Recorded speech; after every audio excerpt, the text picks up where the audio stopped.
सुबह के 8:35 हुआ चाहते हैं। आपका मेज़बान इशफाक और हाजिर खिदमत है प्रोग्राम सलाम जे के लेकर। आज अप्रैल की 26 तारीख है। उम्मीद है कि आप खैरियत से होंगे। सन 2023 है जी, और इस उम्मीद के साथ कि आप जब हमारी नशियात के साथ ज्वाइन करते हैं तो हमारी ये उम्मीद रहती है कि आप ज़रूर अपना रद्दअमल देंगे, अपनी आरा रखेंगे, अपनी बात हमारे साथ शेयर करेंगे। और शेयर करने के लिए आप जो राब्ता साइटें हमारी हैं, चाहे फेसबुक का हो, ट्विटर हो, इंस्टाग्राम हो, कू हो, या फिर हमारी ऑफिशियल वेबसाइट www.gulistannews.in हो, वहाँ पर आप ज़रूर अपना रद्दअमल देते हैं। और पिछले 1-2 दिन से लगातार शिकायतें आपकी तरफ से हैं कि जनाब कॉल्स को लिया नहीं जा रहा है। दरअसल कुछ तकनीकी वजूहात की बिना पर कल भी हमने बड़ी कोशिश की थी कि कॉल्स को थ्रू किया जाए, नहीं हो पाई हैं। आज ज़रूर कुछ तब्दीलियों के साथ हम कोशिश करेंगे कि आपकी फ़ोन कॉल्स को शामिल प्रोग्राम कराया जाए 9:40 के आसपास। तो इस उम्मीद के साथ कि आप प्रोग्राम को देखते रहेंगे।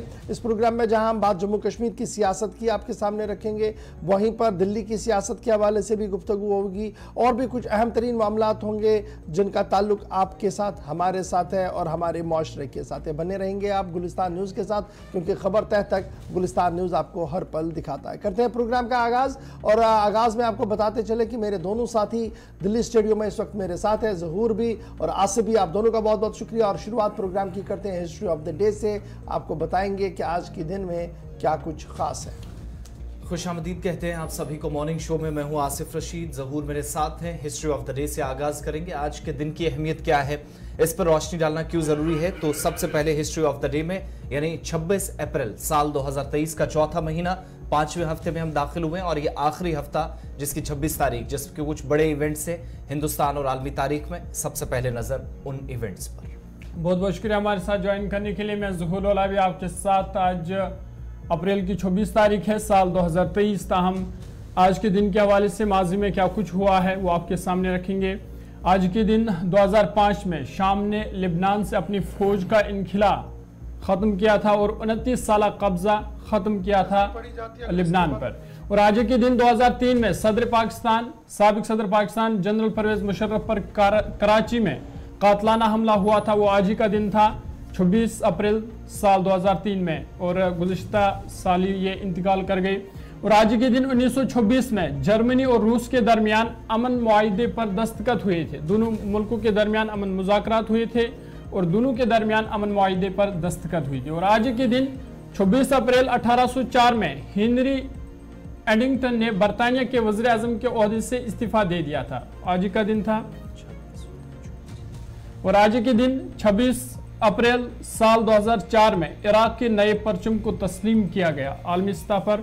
और आज के दिन 2006 में हिंदुस्तान और उज़्बेकिस्तान ने 6 मुआहिदों पर दस्तखत किए थे।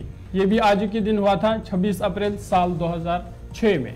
और आज के दिन साल 2007 में जापानी कंपनी सोनी ने 2010 तक भारत में $2 बिलियन के कारोबार का हदफ मुकर्रर किया था। वो आज ही का दिन था।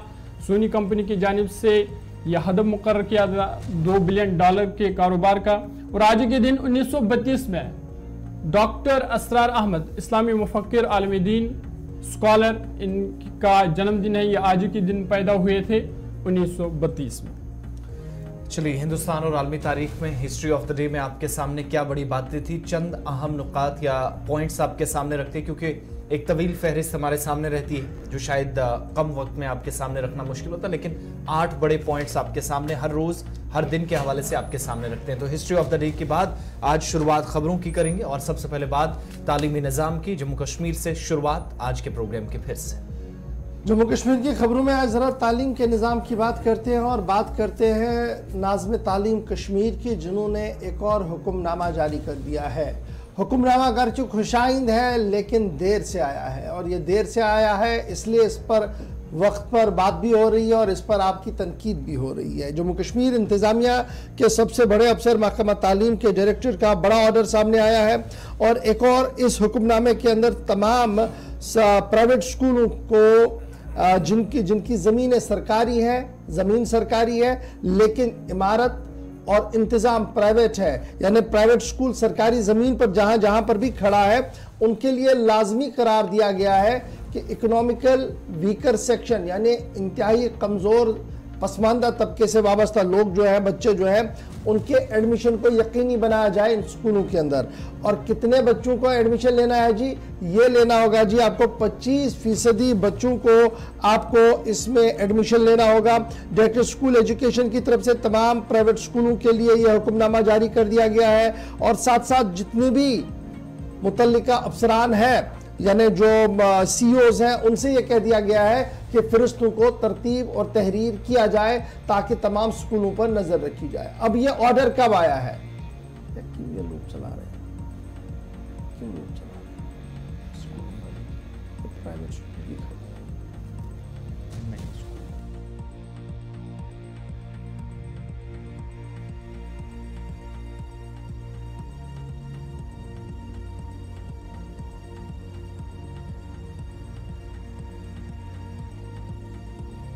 साफ कर दी है कि वो तमाम तर फरिश्ते जो है वो तैयार करें और section 12(1)(c) right to education act 2009 जिसका इतलाक जम्मू कश्मीर के अंदर हो चुका है, उसकी रूह से तमाम प्राइवेट स्कूलों पर यह लाजमी करार दिया गया है कि वो अपने रोल के अंदर, यानी जितना इनटेक कैपेसिटी उनकी है उसके 25% बच्चों को, यानी इकोनॉमिकल वीकर सेक्शन बच्चों को अपने कैचमेंट एरियाज के अंदर जो है वो एडमिशन दिया जाए। तो बड़ी खबर ये है जी कि प्री स्कूल एजुकेशन और फिर आगे के लिए ये 25% जो है वो बात कही गई है कि जनाब ये एडमिशन होने चाहिए। अब ये एडमिशन्स की खबर कब आ रही है? जब जम्मू कश्मीर के अंदर एडमिशन का प्रोसेस, स्पेशली कश्मीर सूबे के अंदर एडमिशन का प्रोसेस ऑलमोस्ट 99% मुकम्मल हो गया है। जब मैं 99% की बात कर रहा हूँ, आपने प्राइमरी में जाना था, प्री में जाना था या प्रिपरेटरी में जाना था, ऑलमोस्ट हर एक प्राइवेट स्कूल ने, बड़े नामी गिरामी स्कूलों ने और ऑलरेडी ये प्रोसेस कर दिया और आज ये ऑर्डर जारी करके किस तरीके से इसका निफाज अमल में लाया जाएगा, एक बड़ा सवाल है, ये वालिदैन की तरफ से पूछा जा रहा है। और फिर वो कौन सा बड़ा स्कूल है जिसके पास सरकारी जमीन नहीं है? श्रीनगर के अंदर सूबा कश्मीर के जितने भी नामी गिरामी 8 से 10 बड़े प्राइवेट स्कूल है, सबके पास सरकारी जमीन है, चाहे वो लीज पर ली गई है या किसी तरीके से उनको दी गई है, सरकारी जमीन है। अपनी प्रॉपर्टी, अपनी जमीन पर किसी का भी इंफ्रास्ट्रक्चर खड़ा नहीं है। लाल चौक के गिरद नवा से लेकर मजाफात तक जब आप नजर डालेंगे तो शायद ही आपको कोई ऐसा बड़ा स्कूल दिखेगा जिसकी अपनी बिल्डिंग हो, अपनी जमीन हो। लेकिन जहां पर भी सरकारी जमीन वाला मामला है, वहां पर अब सरकार ने यह कहा है कि इकोनॉमिकल वीकर सेक्शन यानी पसमानदा तबके से वाबस्ता बच्चों को आप एडमिशन देंगे। How it is possible? कौन इसको देखेगा और किस तरीके से ये इंप्लीमेंट होगा, एक बड़ा सवाल है, जबकि ये पूरा एडमिशन प्रोसेस मुकम्मल हो गया।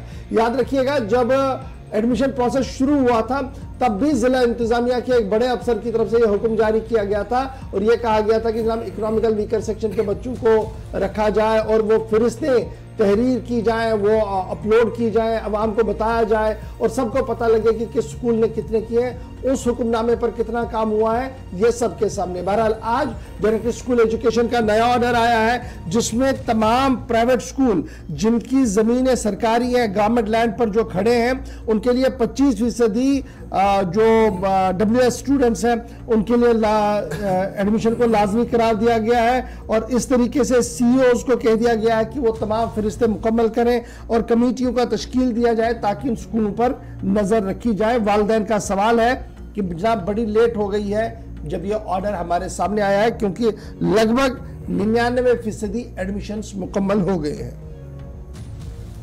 चलिए, तालीमी निज़ाम के बाद बात ज़रा सिक्योरिटी के ताल्लुक से भी, और जम्मू कश्मीर पर अब सबकी नज़रें हैं क्योंकि लद्दाख के साथ साथ जम्मू कश्मीर के अंदर भी G20 इजलास तैयारियां या फिर इंतजामात को हतमी शक्ल देने का सिलसिला गुज़श्ता कुछ हफ्तों से जारी है। लद्दाख में बाद में चलेंगे, आपको बताएंगे एक बड़ा इवेंट जिसकी शुरुआत आज से होने जा रही है। लेकिन जम्मू कश्मीर के अंदर पुंछ में जो हमला हुआ, बिलखुसूस जम्मू के अंदर हमने देखा सिक्योरिटी अलर्ट काफी ज्यादा था, तो जम्मू के अंदर इस सारी सूरत हाल का जो एक तो सलामती सूरत हाल है, दूसरा G20 इजलास के हवाले से तैयारियां, इंतजामिया पर एक बड़ी जिम्मेदारी है। इस ताल्लुक से एक अहम इजलास लेफ्टिनेंट गवर्नर की सदारत में मुनक्किद हुआ है और भाटा दूनिया जो अटैक हुआ था जिसमें 5 फौजी जवानों की हलाकत हुई थी, उस हमले के बाद आज 7वां दिन है जब ऑपरेशन इस वक्त भी जारी है, रात के वक्त में भी ऑपरेशन शुरू कर दिए गए हैं, तो दूसरी तरफ एक आला सतही इजलास में जम्मू कश्मीर पुलिस के अफसरान की जानिब से लेफ्टिनेंट गवर्नर मनोज सिन्हा को ब्रीफ किया गया है, ताजा तरीन सूरत हाल से आगाही उन्हें दी गई है। और कुल मिलाकर जब यह हाई लेवल मीटिंग हुई है तो यूनियन टेरिटरी के अंदर, बिलखुसूस जम्मू प्रोविंस के अंदर सिक्योरिटी सिनारियो, जहां पर top civil officials, police officials जो इस मीटिंग का हिस्सा थे, जिनकी तरफ से अभी तक की सूरत हाल को कंट्रोल करने के लिए ऑपरेशंस और बाकी सारी चीजें जो हुई हैं उसके मुतालिक एलजी को ब्रीफ किया गया। लेकिन सबकी नजरें इस बात पर भी हैं, यह हमला कब हुआ है, जब टाइमिंग साथ साथ G20 इजलास की है। आप देखेंगे कि 22 से 24-25 मई तक यूनियन टेरिटरी के अंदर तैयारियां तो आज से चल ही रही हैं, लेकिन एक बड़ा इजलास जब होगा, 100 से ज्यादा जो इंटरनेशनल डेलीगेट्स होंगे वो वादी कश्मीर पहुंचेंगे, तो उससे पहले सिविल और पुलिस महकमों की जो जिम्मेदारियां हैं उसके मुतालिक भी गुफ्तगू बड़ी तफसीली हुई है और ब्रीफ किया गया है लेफ्टिनेंट गवर्नर को। मीटिंग में खुद लेफ्टिनेंट गवर्नर के साथ साथ चीफ सेक्रेटरी भी मौजूद थे, दाखिला सेक्रेटरी आर.के. गोयल मौजूद थे, प्रिंसिपल सेक्रेटरी लेफ्टिनेंट गवर्नर के मौजूद थे। इसके अलावा डीजीपी दिलबाग सिंह जिन्होंने पुलिस की अभी तक की जो कारकर्दगी और कामकाज रहा है उस पर ब्रीफ किया और मौजूदा सूरत हाल में जो रोल है additional DGP Jammu, divisional commissioner Ramesh Kumar Jammu और इसके अलावा तमाम जो 4 DIGs हैं प्रोविंस के काम करने वाले हैं, जिनमें शक्ति पाठक, सुलेमान चौधरी, सुनील गुप्ता और डॉक्टर हसीब मुगल, जो कि उस एरिया को पर्टिकुलरली देखते हैं जहां पर एरिया के बाद ये तलाशी कार्रवाई चल रही है, यानी जो राजौरी पूंछ रेंज है वहां से सारी सूरत हाल पर उन्होंने ब्रीफ किया है। तकरीबन इतलात के मुताबिक 3 से 3.5 घंटों तक मीटिंग सिविल सेक्रेटरीट में हुई है और ताजा तरीन सूरत हाल पर ब्रीफ, सिक्योरिटी सिनारियो, इंटरनेशनली जो एक बड़ा इजलास होने जा रहा है जम्मू कश्मीर पर, उस हिसाब से भी फोकस है क्योंकि प्रेसिडेंसी इस वक्त G20 की भारत के पास है, तो जम्मू कश्मीर भी एक अहम इस बार जो है वो सुर्खियों में इस वजह से है। तो वो सारी चीजें डिस्कस हुई हैं ब्रीफली और सबसे इंपॉर्टेंट चीज कि जिस ऑपरेशन के बाद इस मीटिंग को ज्यादा अहमियत दी जा रही है वो ऑपरेशन भी आज इस वक्त जब हम आपको अपडेट कर रहे हैं तो 20 अप्रैल 3 बजे दोपहर को जो ऑपरेशन शुरू हुआ था वो इस वक्त इशफाक 7वें रोज में दाखिल हो गया है। लेफ्टिनेंट गवर्नर साहब की सरबराही में आला सतही सलामती सूरत हाल का जायजा लेने के लिए आला सतही इजलास तलब किया गया था, जिसमें बटादूरिया मामले पर तफसीली गुफ्तगू की गई और फिर G20 इजलास को ऐसा तरीके से कराया जाए और मिलिटेंट कोई भी कार्रवाई ना करें, इस हवाले से हिकमत अमली को तरतीब दिया गया है। लेफ्टिनेंट गवर्नर के दफ्तर से इस पूरे मामले को लेकर कोई भी सरकारी बयान जारी नहीं किया गया। ताम ज़राए के मुताबिक ये मीटिंग 3 से 3.5 घंटे तक रही है, जिसमें कई अहम और बड़े फैसले लिए गए हैं। तो बात जहां एक तरफ से हो रही थी जनाब लेफ्टिनेंट गवर्नर साहब की और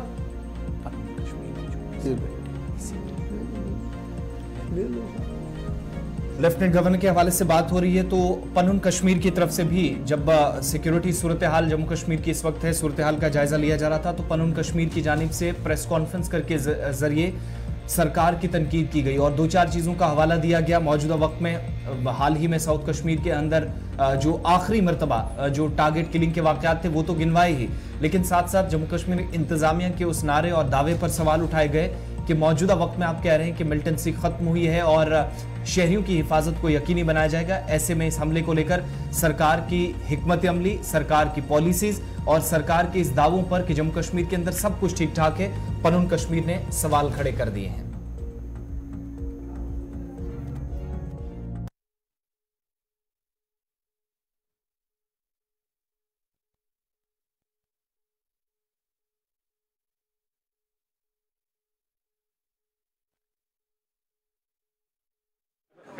भारत सरकार का ये बार बार बोलना कि हालात नॉर्मलाइज हो गए हैं और हम आतंकवाद के खिलाफ हमने डिसाइसिव विक्ट्री लगभग उसकी कगार पे खड़े हैं, इस बात को लेके जो हाल ही में पुंछ में हुआ उसके बाद हम फिर से भारत सरकार को चेता रहे हैं। 3 यार्डस्टिक्स हैं जिसके आधार पर हम समझते हैं कि यहाँ की हालात सुधरे नहीं है। पहला यार्डस्टिक है जो राजौरी पुंछ में पिछले 2 साल से हो रहा है, हमारे आर्मी के जवानों की हत्याएं हो रही हैं और आतंकवाद के नाम पे किसको जिम्मेवार ठहराया गया, किसको मार रहे हैं, किसको पकड़ रहे हैं, ऐसा कुछ भी हमारे सामने नहीं है। लग रहा है कि राजौरी पुंछ के जंगल हमारे कंट्रोल में नहीं है। दूसरी बात, 2 बार भाजपा के टाइम पे 2 बार कश्मीर में संपूर्ण रूप से रिलीजियस क्लींजिंग हो गई, वहां पे सिलेक्टिव जिनोसाइडल हत्याएं करके वहां से लोगों को निकाला। उस बात को का संज्ञान लिए बगैर उन सब लोगों को बोलना है कि तुम्हारी नौकरी बंद कर देंगे, तुम्हारा रोजी रोटी बंद कर देंगे, तुम उसी माहौल में रहो। तो 2 रिलीजियस क्लींजिंग कैंपेन्स बीजेपी के टाइम पे हुए हैं। दूसरी बात, तीसरी बात, जम्मू कश्मीर जो ड्रग ट्रेड का या ड्रग हब बन गया है इंडिया का, नंबर 1 नॉर्थ ईस्ट स्टेट्स को माना जाता है कि नंबर 1, लेकिन वो 4-5 स्टेट्स की हम बात कर रहे हैं। अगर आप सेपरेटली यूनियन टेरिटरी स्टेट्स की बात करेंगे, जम्मू कश्मीर ने पंजाब को भी पीछे छोड़ा है और नॉर्थ ईस्ट को भी पीछे छोड़ा है, और ड्रग का डायरेक्टली ताल्लुक रहता है इसके साथ, टेररिज्म के साथ दुनिया में। अगर ड्रग ट्रेड बढ़ रहा है, इसका मतलब आतंकवादी तंत्र, आतंकवादी जो सारा इंफ्रास्ट्रक्चर है वो अलाइव है और वो बढ़ रहा है। इसलिए हम भारत सरकार से निवेदन करते हैं, अपने जम्मू कश्मीर की सिचुएशन को आंकलन करने का तरीका चेंज कर लीजिए, अदरवाइज हमको लगता है कि आप एक खुदकुशी के एक राह पे हो और लोगों में और भी आगे आने वाले समय में घातक हमले होते रहेंगे। चलिए जनाब, ये तो मामला था सिक्योरिटी सिनेरियो को लेकर, जहां लेफ्टिनेंट गवर्नर साहब एक तरफ से हालात को जायजा ले रहे थे, दूसरी तरफ से पनन कश्मीर सरकार पर सवाल उठाते हुए नजर आ रही कि किस तरीके से हालात को बेहतर बनाने के दावे पेश किए जा रहे हैं, जबकि हालात बतदरीज खराब हो रहे हैं। और जो नई वबा जम्मू कश्मीर के अंदर सामने आ रही है वो मंशियात की है, और मंशियात के दलदल में जम्मू कश्मीर फंसता जा रहा है। बढ़ते हैं जी आगे, बात जरा श्रीनगर की करते हैं, जहां पर अबूर मरूर मुश्किल होते जा रहा है और हुकूमती सतह पर जो दावे किए गए थे वो सारे सराब साबित हो रहे हैं। कश्मीर शोबे से इस वक्त की अहम और बड़ी खबर जो हम आपके सामने रख रहे हैं वो ये है कि जनाब आवारा कुत्तों की दहशत से शहर में जिंदगी इंतहाई अजीरन हो गई है, और पिछले 12 महीनों के दौरान जो एदाद-ओ-शुमार दिए गए हैं, आवारा कुत्तों के काटने की तादाद भी, यानी जो कन्फ्लिक्ट होता है जनाब, अक्सर हम शहर के अंदर देखते हैं, श्रीनगर शहर के अंदर देखते हैं या सूबा कश्मीर के मुख्तलिफ इलाकों से देखते हैं, वो तादाद आवारा कुत्तों के काटने की, डॉग बाइट्स की लगातार बढ़ रही है। और श्रीनगर के तमाम इलाकों के अंदर सिविल लाइन्स हो या डाउनटाउन हो, अब अबूर मरूर जो है वो इंतहाई मुश्किल बन गया है, क्योंकि इतनी ज्यादा तादाद कुत्तों की, आवारा कुत्तों की बन चुकी है, और ये इंतहाई खतरनाक कुत्ते बन रहे हैं और चलना फिरना काफी मुश्किल हो रहा है। श्रीनगर म्युनिसिपल कॉर्पोरेशन की तरफ से लगातार दावे और वादे पे किए गए थे कि इन सभी मामलों पर नजर रखी जा रही है, नसबंदी की जा रही है, लेकिन हालात ये है, शहर तो शहर, गांव देहात के अंदर भी सूरत हाल इंतहाई अबतर है, और हर दिन SMHS अस्पताल के अंदर पेशेंट्स का आना जारी है। और SMHS अस्पताल की जहां तक बात है तो एंटी राइबीज क्लिनिक जो श्रीनगर के अंदर है, उसमें यह बात साफ कर दी गई है कि तकरीबन 6875 डॉग बाइट केसेस जो है वो रिकॉर्ड की गई हैं जी पिछले साल, और 1 अप्रैल सन 2022 से 31 मार्च सन 2023 तक तकरीबन 6000 से ज्यादा केसेस रिकॉर्ड किए गए हैं सरकारी तौर पर इस अस्पताल के अंदर। और जब डिटेल्स दी गई तो ये साफ कर दिया गया कि जनाब ये जो आवारा कुत्ते जिस तरीके से शहर और देहात के अंदर इस वक्त पल रहे हैं और बढ़ रहे हैं, इनकी तादाद बढ़ रही है, इससे आने वाले दिनों में मजीद मुश्किलें जो है वो बढ़ सकती हैं। और डिटेल्स देते हुए ये साफ कर दिया गया कि 4912 एनिमल बाइट्स केसेस रिकॉर्ड की गई श्रीनगर के अंदर। ये ACR श्रीनगर का SMHS का रिपोर्ट है जी। फिर जिला बड़गाम के अंदर जब आप 1 साल का आंकड़ा देखेंगे, मार्च तक का फिगर देखेंगे, तो 317 केसेस श्रीनगर अस्पताल के अंदर रिकॉर्ड किए गए। बारामूला से 201 रिकॉर्ड किए गए, 135 के करीब कुपवारा में, 160 से ज्यादा बांडीपोरा में, 301 गांधरबल में, 221 पुलवामा में, 140 के करीब शुपिया में, और इसी तरीके से कुलगाम और अनंतनाग और दीगर अजला में भी ट्रिपल डिजिट में सारे फिगर जो है वो नजर आ रहे हैं। एक तरफ से ये आ रहा है जी। फिर जब आप इसको और खंगालते हैं, रिकॉर्ड को और खंगालते हैं, तो पता लग रहा है कि जनाब ये सिलसिला थम नहीं गया है। सरकार ने जरूर कहा था कि हमने नसबंदी की है जी, हम एंटी राइबीज मूवमेंट को और ज्यादा तेज करेंगे, डिस्ट्रिक्ट अस्पतालों के अंदर भी दवाएं रहेंगी, वहां पर तो ज्यादा कुछ मिल नहीं रहा है, सारा श्रीनगर आ रहा है, जिसकी वजह से SMHS के ऊपर दबाव भी है। दूसरी तरफ से अवाम ने सरकारी इंतजामिया और सरकारी मशीनरी पर भी सवाल उठाया। सीधे श्रीनगर फैसल हमारे साथ है। फैसल, जब हम शहरी श्रीनगर की सबसे पहले बात करें तो एदाद-ओ-शुमार बड़े खतरनाक है जो सामने आ रहे हैं जी। हर महीने वाइज जब मैं देखता हूं तो ट्रिपल डिजिट में ये फिगर चले गए हैं, और इनमें से कुछ लोगों की मौत भी हुई है। और जब हम सरकारी दावों की बात करते हैं, शहर श्रीनगर के अंदर बाबाई शहर ने जब दोबारा टेक ओवर किया था तो ट्वीट किया था और अपनी प्रायोरिटी में उन्होंने ये कहा था कि शहर के अंदर कुत्तों की नसबंदी कराई जाएगी और ये सारा मामला जो है जी इसको ठीक किया जाएगा ताकि छोटे बच्चों से लेकर बुजुर्गों तक जो दहशत इस वक्त शहर के अंदर है वो देखने को ना मिले। शहर तो शहर, अब तो डिस्ट्रिक्ट हेडक्वार्टर्स और तहसील लेवल तक भी खबरें ये आ रही है कि गांव देहात में भी चलना फिरना बहुत मुश्किल हो रहा है क्योंकि कुत्तों की तादाद बहुत ज्यादा बढ़ रही है, आवारा कुत्तों की। देखिए बिल्कुल, अगर हम कुत्तों की बात करें तो ये हकीकत है कि आप में सिर्फ खाली श्रीनगर का इजाफा हो रहा है बल्कि जो बाकी गाँव जाते हैं वहां पे भी हो रहा है। लेकिन सबसे पहले ये देखना होगा कि क्या वजह है कि क्यों ये जो है कुत्तों की तादाद जो है लगातार बढ़ रही और क्यों ह्यूमन कन्फेडरेशन ज्यादा होते हैं। तो सबसे पहले मैं जो हम इस चीज की वजह जो है वो ये है कि ओपन गार्बेज शेड्स है हमारे शहर श्रीनगर में जिनका अभी तक कोई अल्टरनेट नहीं सोचा गया है। ये ज्यादातर ये देखा गया है उन इलाकों में ये जो डॉग बर्ड के सामने आते हैं जिन इलाकों में जो है ये ओपन गार्बेज शेड्स रखे गए, यानी जो गार्बेज वो डंपिंग वो गार्बेज डस्टबिन वो बड़े बड़े वो जिन एरिया में इंस्टॉल किए गए हैं जहाँ पे लोग भी कूड़ा करकट उन डस्टबिन में डालते हैं, वहीं पे ये सारा मामला जो है ज्यादा पेश आता है।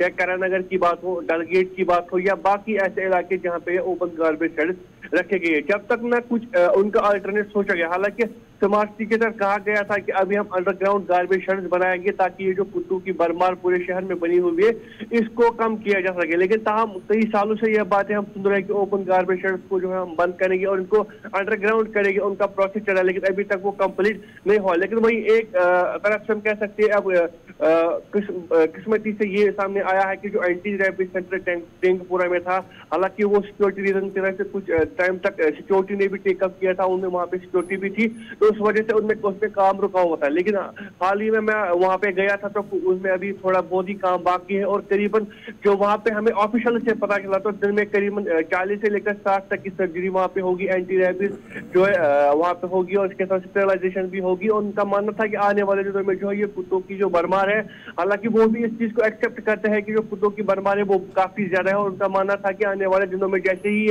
एंटी रैबिस सेंटर जो है कंप्लीट होगा उसके बाद जो काफी ज्यादा राहत यहाँ पे मिलेगी। हालांकि ये सिर्फ अब जिस तरह से आपने भी कहा कि ये सिर्फ श्रीनगर की बात है, जहाँ तक अब श्रीनगर के टेंगपुरा में ये एंटी रैबिस सेंटर बन रहा है, स्टेरिलाइजेशन सेंटर बन रहा है, तो जिस तरीके से आदाद-ओ-शुमार सामने आए हैं तो मुझे लगता है कि ये अब हर एक जो है इलाके में होने चाहिए, हर एक डिस्ट्रिक्ट में होने चाहिए जिस तरीके का आदाद-ओ-शुमार सामने आया है। और जो आदाद-ओ-शुमार करीब 50,000 के करीब डॉग बाइट केस जो है पिछले 5-10 सालों में सामने आए हैं, तो ऐसा लगता है कि अब जो श्रीनगर पे फोकस किया जा रहा है कि एंटी रैबिस सेंटर बनाएंगे या इसके साथ स्टेरिलाइजेशन कराएंगे, सर्जरीज कराएंगे, तो मुझे लगता है कि इनकी जरूरत अब पूरे जो जम्मू कश्मीर में लगने वाली और जम्मू कश्मीर के हर एक डिस्ट्रिक्ट में अब ये सेंटर बनाना चाहिए जहाँ पे स्टेरिलाइजेशन। बहुत शुक्रिया जी फैसल हमारे साथ ज्वाइन करने के लिए।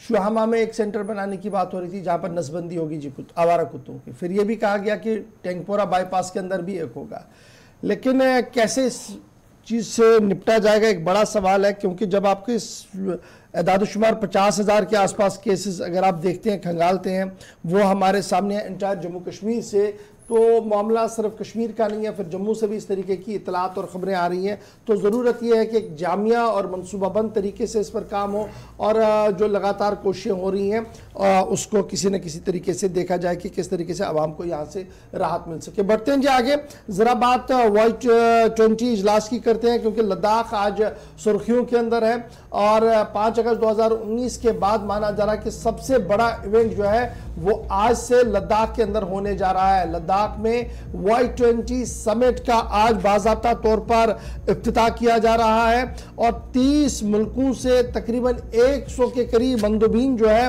वो आज इस इजलास के अंदर शिरकत करने जा रहे हैं। खबर यह है कि 27 अप्रैल को बाज़ाब्ता तौर पर यानी कल वजीर अनुराग ठाकुर जो है वो इस सेशन से खिताब भी करेंगे और इस तरीके से पिछले कई दिनों से जो तैयारियां लद्दाख के अंदर की जा रही थी Y20 सेशन के हवाले से, उसमें अब जो हतमी शक्ल है वो कल देखने को मिली जब डेलीगेट्स आए, उनका वालिहाना इस्तकबाल किया गया और आज से बाज़ाब्ता तौर पर सेशन का आगाज जो है वो किया जाएगा। G20 समिट के जब से प्रेसिडेंसी भारत को मिली है उसके बाद मुख्तलिफ प्रोग्रामों को हाथ में लिया गया है और उन्हीं प्रोग्रामों के अंदर Y20 भी है।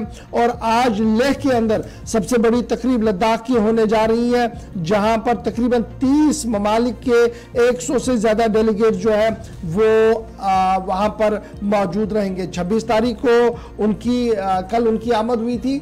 आज से प्रोग्राम शुरू होगा जी। आज 27 तारीख है, कल भी वो वहां पर मौजूद रहेंगे। आज 26 है, कल 27 है और 28 है। 3 दिन तक 26 से 28 तारीख तक इस प्रोग्राम को वहां पर कराने की बात जो है वो कही जा रही है। सरकारी ज़राए ने इस बात की तस्दीक की है कि अरेंजमेंट्स ऑल वेल हैं जी। और जो मंदुबीन कल वहां पहुंचे हैं, उन्होंने पहली बार कुछ लोगों ने लद्दाख को देखा था, कि लेकिन लद्दाख की आवाम के अंदर भी इस पूरे मामले को लेकर काफ़ी ज़्यादा जो है वो जज्बा देखने को मिल रहा है। और नौजवान जो है वो पूरी तरह से तैयार है इस समिट को कामयाब बनाने के लिए। मरकजी वजीर बराए information, broadcasting, youth service and sports Anurag Thakur कल इस पूरे मामले से, इस समिट से जो है वो खिताब करेंगे। और स्वागत विश्वास जो सूबाई कमिश्नर लद्दाख है और सबसे सीनियर ऑफिसर है लेह के अंदर, उनका मानना है कि तमाम अरेंजमेंट्स पहले ही मुकम्मल कर दिए गए थे। महकमा तालीम और दीगर जिम्मेदारों ने मुख्तलिफ प्रोग्रामों को हतमी शक्ल दे दी है। क्विज किए जा रहे हैं, कॉलेज एंगेजमेंट्स हो रही हैं और दीगर चीज़ें जो है वो महकमा तालीम के साथ मिलकर Y20 इजलास के अंदर किया जाएगा। One earth, one family, one future, ये एक बड़ा थीम है जी इस साल इस इजलास के अंदर जो चल रहा है जी। Y20 हो या G20 के हवाले से जब हम बात करते हैं तो ये बड़ा स्ट्रक्चर दिया गया है। वन अर्थ, वन फैमिली और वन फ्यूचर के हवाले से पूरे मुल्क के अंदर इस वक्त तकरीबात का एहतमाम किया जा रहा है। सीधे लद्दाख चलेंगे, जहां से हमारे साथी ज्वाइन करेंगे जी। मोहम्मद इसाक हमारे साथ ज्वाइन कर चुके हैं। इसाक, बहुत शुक्रिया जी ज्वाइन करने के लिए। कल जब शुरुआत हो रही थी तो काफ़ी खूबसूरत तस्वीरें सामने आ रही थी, लोग मालिहाना इस्तकबाल कर रहे थे। और फिर ऑफिशियली कल हमने देखा ये भी कि कर्टन रेजर के तौर पर एक छोटी सी तकरीब भी रात देर गए मुनक्किद हुई थी। और आज से बाज़ाब्ता तौर पर लेह के अंदर एक जामिया प्रोग्राम है। पहले ज़रा प्रोग्राम के हवाले से तफसील बताएं कि कितने बजे प्रोग्राम शुरू होगा और क्या क्या आज के दिन के शेड्यूल के अंदर है।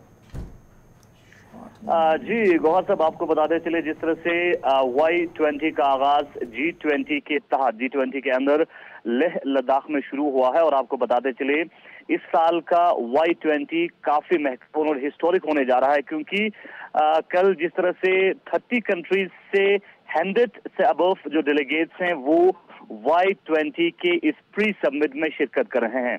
आप जानते हैं कल कर्टेन रेजर इवेंट के साथ एक प्रेस ब्रीफिंग के साथ इस इवेंट का आगाज हुआ था और आज से लगातार 3 दिनों के लिए प्री समिट चलेगा। और इस साल का जो Y20 का थीम है वसुदेव कुटुंबकम, one earth, one life, one future.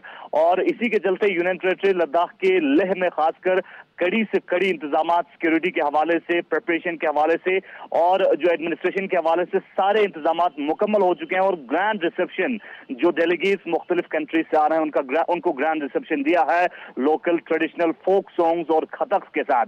तो आपको बताते चले आज दिन में अलग अलग इवेंट्स देखा जाएगा और दिन में खासकर मुख्तलिफ जो हिस्टोरिकल और कल्चरल साइट्स हैं वहां पे जितने भी डेलीगेट्स हैं उनको लिया जाएगा और लेह लद्दाख की जो खूबसूरती और यहाँ की जो यूनिक आइडेंटिटी और यूनिक टोपोग्राफी उन तक पहुंचाया जाएगा। और इस पूरे 3 दिनों के इवेंट में अलग अलग इवेंट होगा, इन हाउस टेक्निकल सेशन होंगे और युवा संवाद होगा। युवा संवाद में जिस तरह से union minister of Anurag Singh Thakur वो कल आएंगे और मुख्तलिफ डेलीगेट्स के साथ इंटरेक्ट करेंगे। और साथ ही साथ जो अहम इन्वायरमेंटल इश्यूज हैं और इनोवेशन जिसमें खासकर इनोवेशन है, इनोवेशन 4.0 है, इंडस्ट्री है और साथ ही साथ क्लाइमेट चेंज और एंड रिकंसिलिएशन है, पीस बिल्डिंग एंड रिकंसिलिएशन है। और इस तरह के अहम इश्यूज पे डिस्कशंस और डेलिब्रेशंस इन 3 दिनों में होंगे। तो फिलहाल आज की अगर आपको बात करें, आज मुख्तलिफ जो हिस्टोरिकल साइट्स में अलग अलग डेलीगेट्स को जाके लेह के जो विसिनिटी में जो अहम मुकामात है वहां पे ले जाके उनके बारे में ब्रीफिंग दिया जाएगा। जी मोहम्मद इसाक, क्या अवामी नुमाइंदों से LHDC के जो जिम्मेदारान हैं उनसे या कुछ पब्लिक रिप्रेजेंटेटिव्स उनसे भी मिलने का शेड्यूल है किन किन मकामात पर? और ये पहले दिन सिर्फ आज सयाहती मकामात या मजहबी मकामात का रुख करना है या फिर आज मीटिंग्स होंगी और उसके बाद बाकी दौरों का सिलसिला शुरू होगा? जी, जिस तरह से आज मुख्तलिफ जो हिस्टोरिकल साइट्स हैं, कल्चरल साइट्स है, वहां पे उनको लिया जाएगा। और आपको बताते चले मिनिस्ट्री ऑफ यूथ अफेयर्स की तरफ से इस इवेंट को होस्ट कर रहा है और लेह में लद्दाख ऑटोनोमस हिल डेवलपमेंट काउंसिल और लोकल एडमिनिस्ट्रेशन की जानिब से बड़े पैमाने पे इसको होस्ट किया जा रहा है। तो आज से इन इवेंट्स के बाद जो फॉलो अप एक अहम इवेंट इवनिंग में होगा, जहां पे लेफ्टिनेंट गवर्नर लद्दाख शिरकत करेंगे। लद्दाख हार्ट में जो है वहां पे लद्दाख के जो आर्ट एंड क्राफ्ट को शोकास किया जाएगा। और कल अहम इवेंट है, क्योंकि कल के अगर हम बारे में आपको बताते चले, कल इनॉग्रल सेशन रखा गया है और इनॉग्रल सेशन में इन हाउस जो है टेक्निकल इवेंट होगा, जहां पे यूनियन मिनिस्टर अनुराग सिंह ठाकुर खुदा के लोगों से और जो डेलीगेट्स उनके साथ इंटरेक्ट करेंगे। इस वक्त ये भी कहा जा रहा है कि कॉलेज और यूनिवर्सिटी के जो तलबा है उनका भी एक इंटरेक्शन सेशन है, और फिर अवाम जो है, लोकल लोग जो है, वो किस तरीके से इस इवेंट को देख रहे हैं, क्योंकि 5 अगस्त सन 2019 जब से यूनियन टेरिटरी लद्दाख बनी है, ये पहला बड़ा इंटरनेशनल इवेंट लद्दाख के अंदर होने जा रहा है। जी, यकीनन ये पहला बड़ा इंटरनेशनल इवेंट यूनियन टेरिटरी बनाए जाने के बाद होने जा रहा है, क्योंकि Y20 के जो मेन अहम मुकामात हैं, जिसमें वाराणसी, गुवाहाटी और लेह है, तो ये काफी अहम इवेंट जो है माना जा रहा है। लोग भी इस इवेंट को लेके काफी लोगों की पॉजिटिव रिएक्शन देखने को मिल रहा है। और दूसरी तरफ जिस तरह से आपने कॉलेज और यूनिवर्सिटीज की बात की, इससे पहले G20 के अंदर रनअप जो इवेंट्स है, मुख्तलिफ लद्दाख के अंदर जो कॉलेजेस हैं और जो यूनिवर्सिटी से वहां पर रनअप इवेंट्स हुआ था, और उस वक्त जो है सस्टेनेबिलिटी को लेके जो अलग अलग कंपटीशन भी किया गया था। तो वहां से जो कंपटीशन में टॉप किए हुए जो कैंडिडेट्स हैं, स्टूडेंट्स हैं, उनको भी जो है यूनियन मिनिस्टर के साथ और जो डेलीगेट्स का इंटरेक्ट करने का मौका जो है कल के इनॉग्रल सेशन में मिल सकता है। जी चलिए, 3 रोजा इवेंट शुरुआत आज से हो रही है। सयाहती मकामात, मजहबी मकामात, मुलाकातों का सिलसिला ये 2-3 दिनों में चलेगा। और मरकजी वजीर अनुराग ठाकुर भी, जो कि जब बात युवाओं की या नौजवानों की हो रही है, तो इन तमाम मंदूबीन से वो खिताब भी करने वाले हैं। और सबसे अहम चीज इसके अलावा वाराणसी जो दूसरा मकाम रखा गया है, Y20 जो G20 के बैनर तले ये इजलास मुनक्किद हो रहे हैं। लेह के बाद अब वाराणसी अगला जो पड़ाव होगा, वहां पर भी ये तमाम मंदूबीन जाएंगे और उसके बाद मीटिंग्स का नया दौर शुरू होगा। चलिए जी, लद्दाख की इस खबर के बाद एक छोटा सा ब्रेक यहाँ पर लेते हैं जी। ब्रेक के उस पार आएंगे तो जरा भारत, पाकिस्तान और चीन के रिश्तों के हवाले से भी गुफ्तगू करते हैं। और Y20 का इजलास यानी G20 का समिट तो अपनी जगह, लेकिन एक और समिट भी होने जा रहा है, उस समिट के हवाले से भी आपको अपडेट करेंगे। लेकिन छोटा सा ब्रेक के फौरन बाद हाजिर होते हैं।